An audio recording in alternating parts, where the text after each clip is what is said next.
नमस्ते। कक्षा 10 की पाठ्य पुस्तक स्पर्श भाग 2 के पाठ ततारा वामिरो कथा, जिसके लेखक हैं लीलाधर मंडलोई।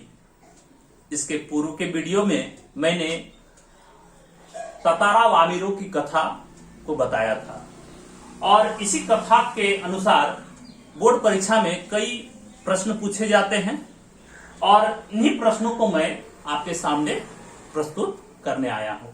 और पहला जो प्रश्न है, ततारा की तलवार के बारे में लोगों का क्या मत था।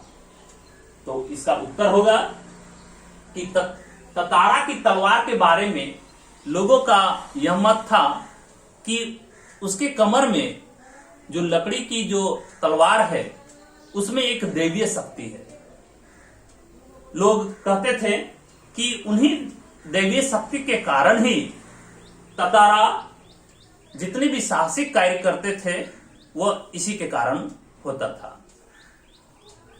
दूसरा जो प्रश्न है, ततारा वामिरों की त्यागमयी मृत्यु से निकोबार में क्या परिवर्तन आया।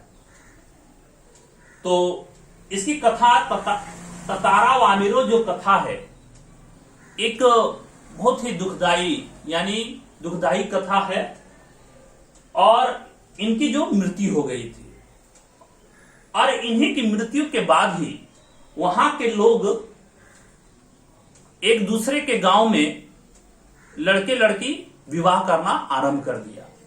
वहां संबंध बनने लगा। यानी कि इससे पहले जो था ये ततारा और वामिरों की जो कथा थी, इनकी मृत्यु का कारण भी यही था कि लोग एक दूसरे के गांव की जो लड़के लड़कियां जो है वो विवाह नहीं कर सकते थे और उसी के कारण इनकी मृत्यु भी हुई थी।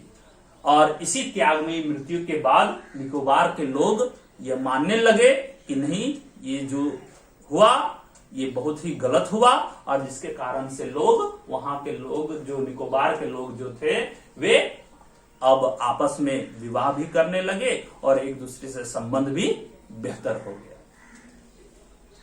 तीसरा प्रश्न है, निकोबार के लोग ततारा को क्यों पसंद करते थे। ये बड़ा ही महत्वपूर्ण प्रश्न है कि निकोबार के लोग ततारा को बेहद पसंद इसलिए करते थे क्योंकि वह उसके अंदर एक साहस था, एक बलिष्ठ युवक भी था और उसका जो स्वभाव था बड़ा ही विनम्र था, लोगों की सहायता के लिए तत्पर रहता था। जब भी कभी किसी को दिक्कत होती, किसी को परेशानी आती, किसी की बाधा आती, तो उसी का स्मरण करता और वहां वो तुरंत पहुंच जाता और उसका निवारण भी कर देता था। उनका जो व्यवहार था बड़ा ही विनम्र था और इसलिए वहां के लोग जो होते थे उन्हें बहुत ही मानते थे, सम्मान करते थे, आदर करते थे और साथ ही साथ सिर्फ उसी गांव का ही नहीं बल्कि दूसरे गांव के जो लोग थे वे भी उनका आदर और सत्कार करते थे।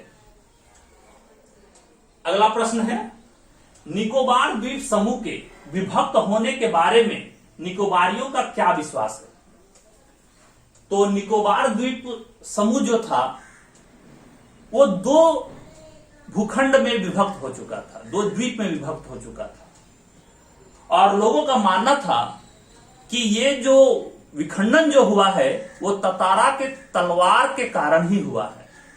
कि ततारा जिस तरह से उसका अंत हुआ और जिस तरह गुस्से में तलवार को धरती में घोंप कर एक लकीर बना दी और उसी लकीर के कारण क्या हुआ कि धरती फट गई और दो अलग अलग अंडमान और एक बार निकोबार, लिटिल अंडमान और बार निकोबार, ये दो द्वीप में बट गए और जो अभी इसकी दूरी जो है वो 96 किलोमीटर की दूरी बन गई है।